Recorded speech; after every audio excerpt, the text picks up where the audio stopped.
일상에 바쁜 여러분들을 대신해서 지식과 인사이트를 정리해드리는 매일 독서 매일 인사이트입니다. 오늘은 데일 카네기의 자기관리론, 이 책에 대해서 한번 살펴보도록 하겠습니다.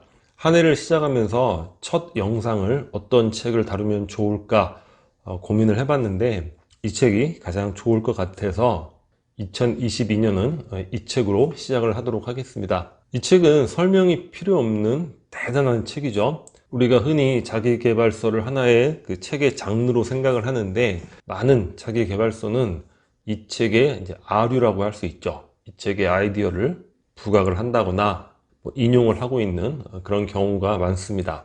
그래서 이 책은 여러분들의 실생활의 개선, 보다 나은, 보다 좋은 삶을 위해서 꼭 참고를 해보시고, 한 번만 읽는 것이 아니라 매해 시작을 할 때 이 책을 반복해서 읽는다면 더욱더 도움이 되지 않을까, 그런 생각을 해보게 됩니다.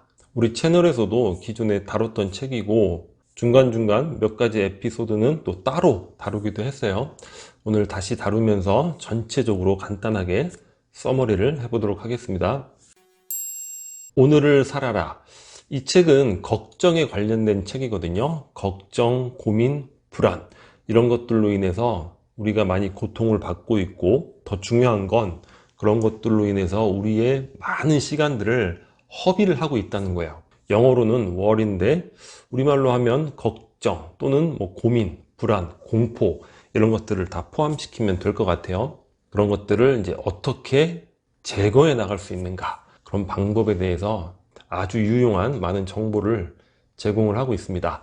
첫 번째는 오늘을 살아라, 이런 메시지예요. 존스 홉킨스 대학을 설립한 윌리엄 오슬로 경의 이야기인데, 의대를 졸업하면서 고민이 많은 거예요. 우리 의대 가면 인생 끝났네, 이렇게 생각할지 모르겠지만 그렇지 않죠. 어떤 위치의 삶을 살아가더라도 항상 고민은 있게 마련인데, 졸업을 하고 개업을 해야 되는 건지, 어디 병원에 취업을 해야 되는 건지, 면허 시험도 봐야 되는데 머리가 복잡하고 아주 이 걱정, 고민, 불안, 이런 걸로 인해서 실제의 삶을 제대로 영위를 못하는 거예요. 그러던 중에 우연히 하나의 글귀를 발견하게 됩니다. 우리는 멀리 희미하게 보이는 것을 보려 하지 말고 눈앞에 분명히 놓여 있는 것을 행해야 한다. 그러니까 내가 졸업을 하고 개업을 하고 취업을 하고 약간 멀리 희미한 것들이잖아요. 그런 게 아니라 지금 눈앞에 나에게 바로 주어진 것들, 그런 것들에 몰입을 해야 된다, 이런 의미가 되겠죠. 오늘을 살아라. 이러한 깨달음 속에 윌리엄 오슬로 경이 그렇게 큰 성공을 거두게 되고 큰 명예를 얻게 되었다, 이런 이야기가 되는 거죠. 윌리엄 오슬로 경이 예일대학교 졸업식에 가서 한 연설인데, 배를 예로 들고 있어요.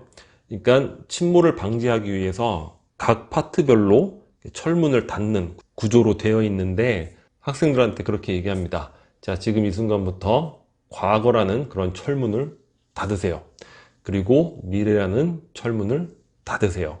그러니까 오늘에 집중을 하라는 거죠. 그리고 어떤 미망인의 사례가 나오고 있는데, 남편도 죽고 홀로 책을 팔아서 살아가는 거예요. 자식을 부양하면서 책도 안 팔리고 홀로 운전하고 밥 먹고 너무 고달픈 생활을 하다가 자살을 생각을 하게 됩니다. 그러던 중에 우연히 신문에서 글귀를 발견하는 거죠. 현명한 사람에게는 매일매일이 새로운 삶이다. 거기서 깨달음을 얻게 됩니다. 내가 평생은 못 살아도, 자, 오늘 하루는 내가 살 수 있겠다, 이런 자신감을 갖게 되는 거죠. 그래서 하루씩만 살기로 하는 거예요. 그렇게 하루씩 열심히 살다가 또한 큰 성공, 명예, 그리고 무엇보다 이제 좋은 삶을 갖게 되었다는 거죠. 인간의 구조가 불안이 어떤 진화적으로 형성된 것이다, 이렇게 이야기하는 측면이 있잖아요. 밀림에서 나뭇잎 서걱거리는 소리에도 민감하게 반응을 해야 되니까, 안 그러면 천적에 의해서 목숨을 잃게 될 수도 있으니까. 자, 그러면 과연 그것이 진화적으로 형성되어 있는 본성이라면 우리가 그거를 알고 있잖아요. 역으로 이용을 해야 되겠죠. 바로 이러한 연습, 오늘에 집중하는 것, 미래를 걱정하지 않는 것, 과거를 후회하지 않는 것, 각각 철문을 닫는 것이 가장 중요할 것 같습니다. 걱정을 내려놓는 마법 공식. 걱정의 99%는 실제 일어나지 않는다고 그래요.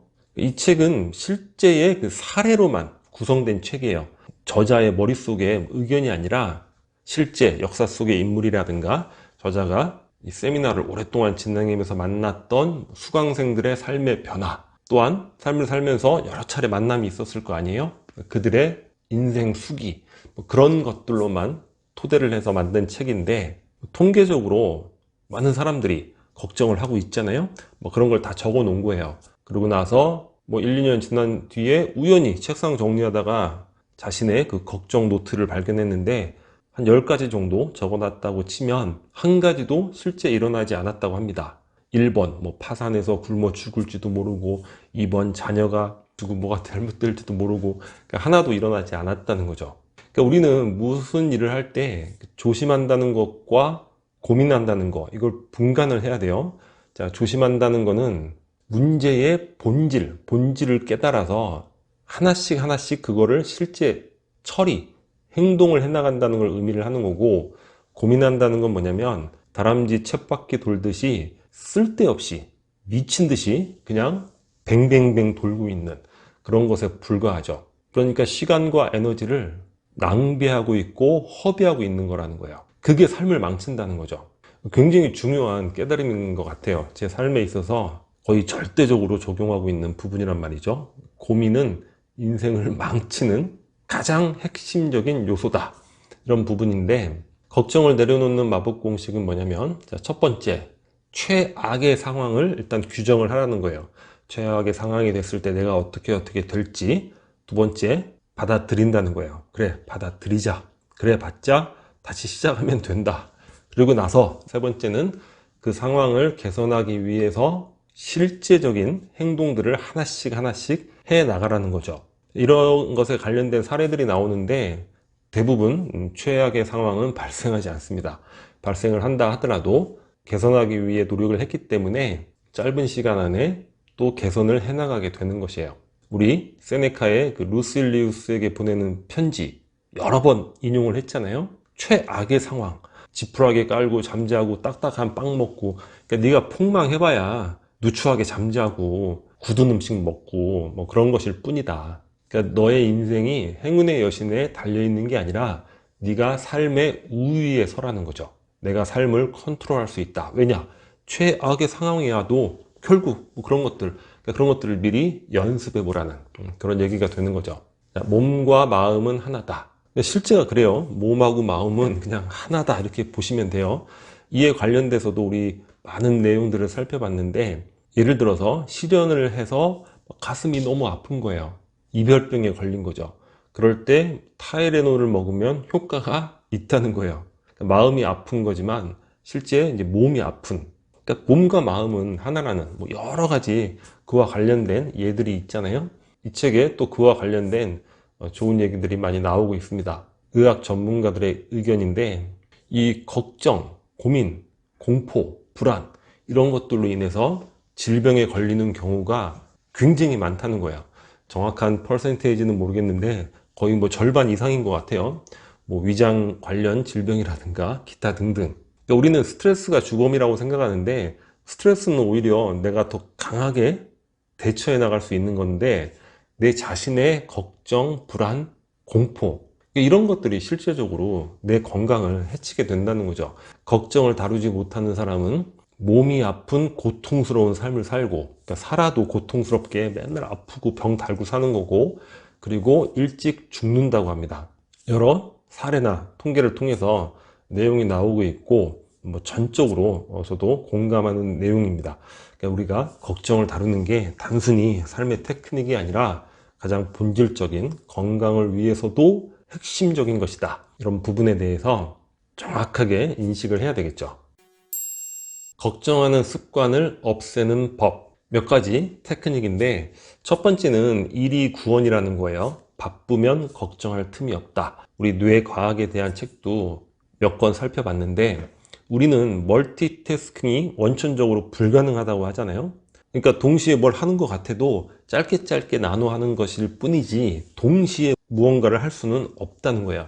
그러니까 뭡니까? 걱정이 들어갈 공간을 안 만들면 되는 거죠. 그 예로 이제 바쁘게 살으라는 거예요. 자녀를 잃고 너무 큰 상실감에 삶을 놔버리는 그런 아빠가 있는데, 조카가 그 조립 배를 만들어 달라고 하는데 안 한다고 하는데 하도 꼬맹이가 해달라고 하니까 그걸 해준 거예요. 근데 그 순간만은 그 상실감을 잊게 된 거죠. 깨달음을 얻고 바쁜 일에 몰두를 하게 되는 거죠. 그러니까 일이 구원이다, 이게 헛말이 아닌 거죠. 우리 삶이라는 게 아무것도 안 하고 가만히 있어 보면 오만 가지 생각만 들고 허무해지고 그렇게 되는 거잖아요. 그러니까 바쁘게 무언가를 할 수 있다는 것, 그것이 바로 우리를 이런 걱정, 불안, 이런 부정적인 상태에서 구원해주는 그런 도구가 될 수 있는 거죠. 두 번째는 사소한 일에 호들갑을 떨지 마라.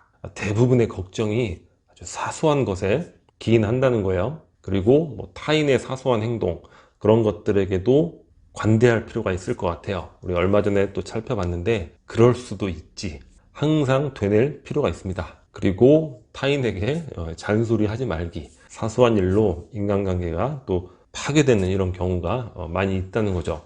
세 번째는, 이 책에는 평균의 법칙이라고 나오는데 그냥 수학적 통계 법칙이라고 하는 게 더 정확할 것 같아요. 어떤 걱정이 생긴다면 이성적으로, 수학적으로 그 통계를 정확히 인지를 해보라는 거예요. 그러니까 예를 들면 미 해군에서는 이러한 통계 법칙을 병사들의 이제 사기 진작을 위해서 이용을 하고 있다는데, 해군들이 어떻습니까? 배를 타고 생활하잖아요.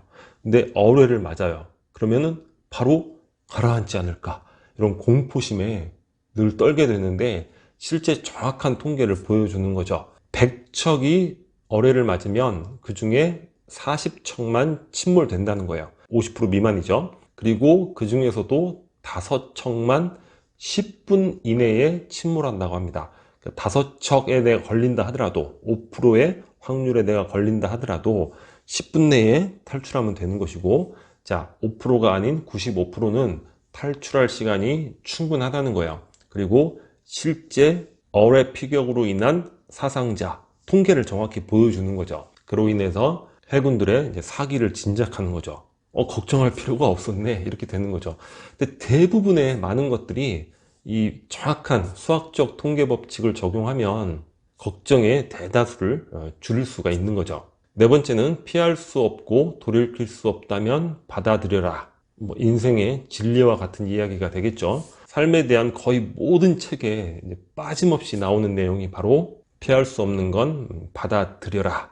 뭐 니부의 기도, 내가 할 수 있는 일, 할 수 없는 일을 분간할 수 있는 지혜를 주시고, 할 수 있는 일은 할 수 있는 용기를 주시고, 할 수 없는 일은 체념하고 받아들일 수 있는 그러한 자세를 주시고, 뭐 그 내용들 우리 많이 들어보잖아요.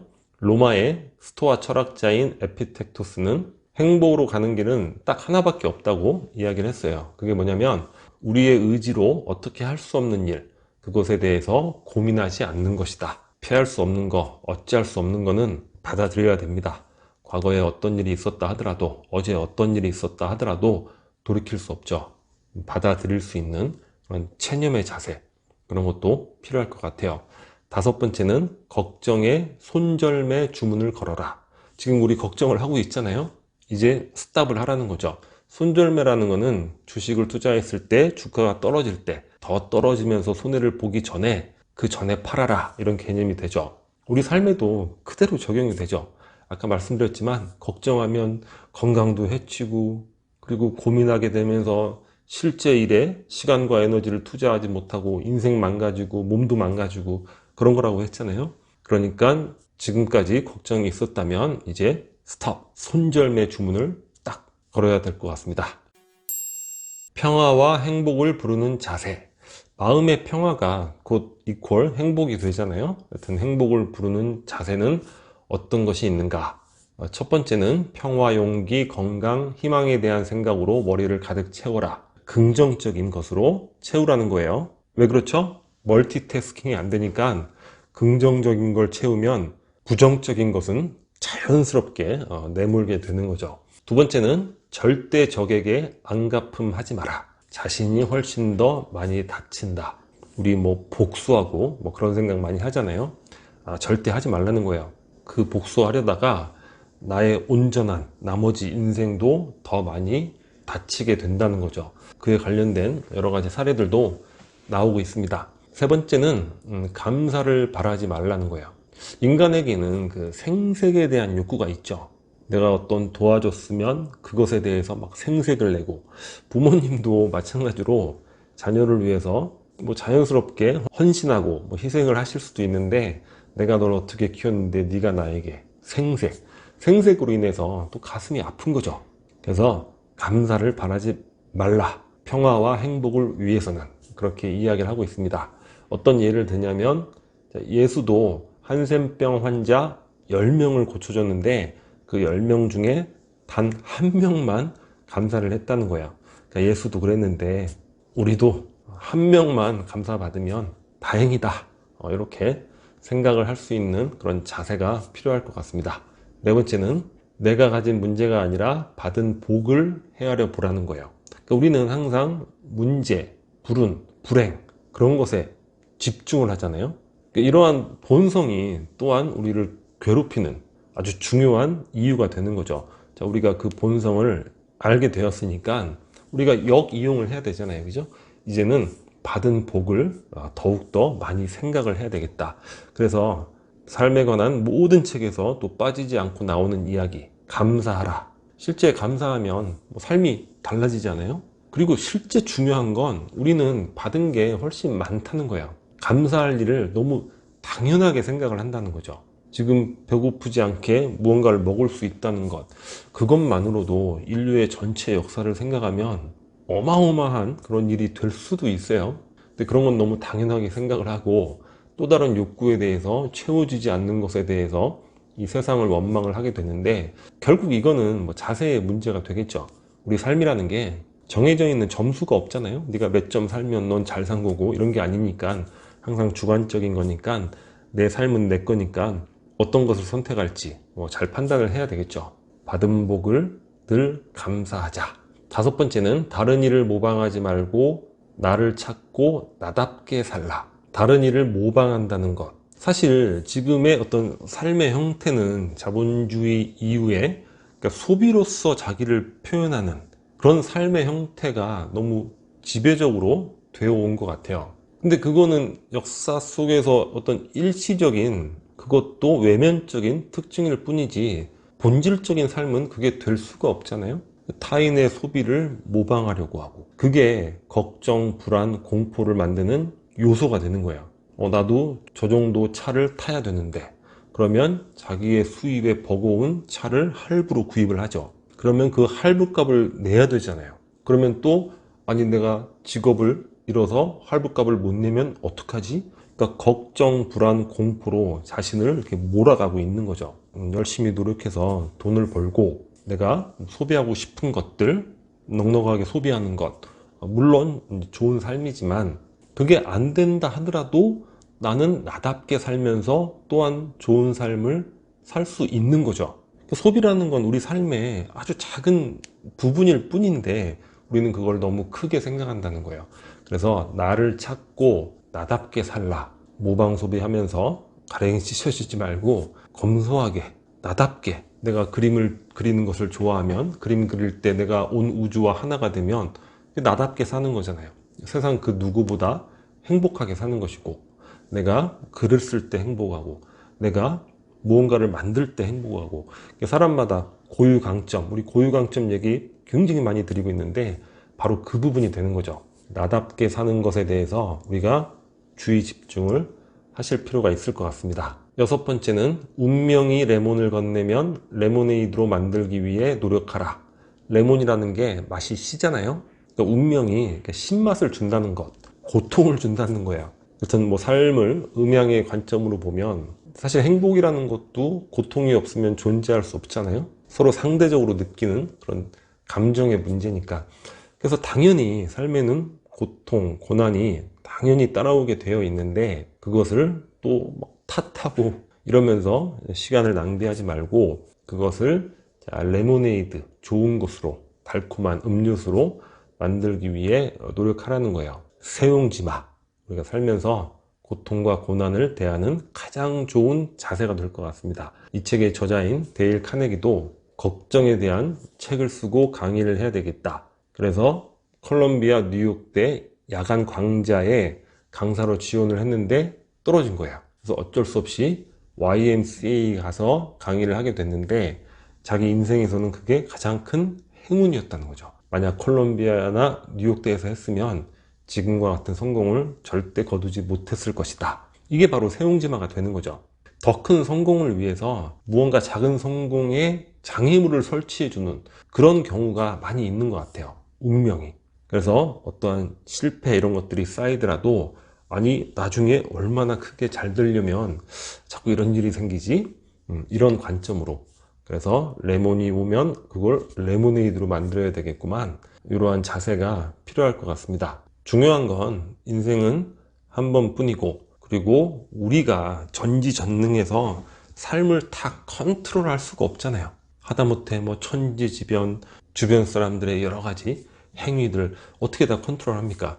그래서 중요한 건 삶을 대하는 우리의 애티튜드, 자세가 아닐까. 그래서 올 한 해 내가 어떠한 애티튜드, 어떠한 자세로 살아갈 것인가, 그런 부분들을 이 책을 통해서 한번 숙고해 보시고 연초에 한번 나의 자세에 대한 마음가짐 이런 것들을 잘 메모를 하시고 스마트폰 초기 화면 같은 데다가 보관을 하시고 매번 스스로를 깨우치는 것, 이런 것들을 통해서 올 한 해 좋은 결과를 만들어 보시는 그런 한 해가 되기를 기원 드리겠습니다. 오늘 영상은 여기서 마치도록 하겠습니다. 여기 캐리커처가 구독 버튼이고요. 구독과 좋아요 많이 부탁드리겠습니다. 감사합니다.